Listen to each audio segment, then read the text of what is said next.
கண்மணி அன்போட காதலன் நான் நான் எழுதும் லெட்டர் சி மடல் இல்லை கடுதாசி வச்சுக்கலாமா? வேணாம், கடிதமே இருக்கட்டும். படி. கண்மணி அன்போடு காதலன் நான் எழுதும் கடிதமே. பாட்டாவே படிச்சிட்டியா? அப்போ நானும் முதல்ல கண்மணி சொன்னேன்ல, இங்கே பொன்மணி போட்டுக்க.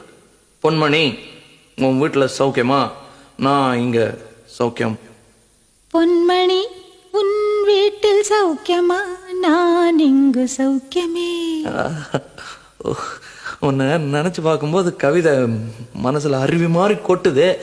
ஆனால் அதை எழுதணும்னு உக்காந்தா அந்த எழுத்து தான் வார்த்தை.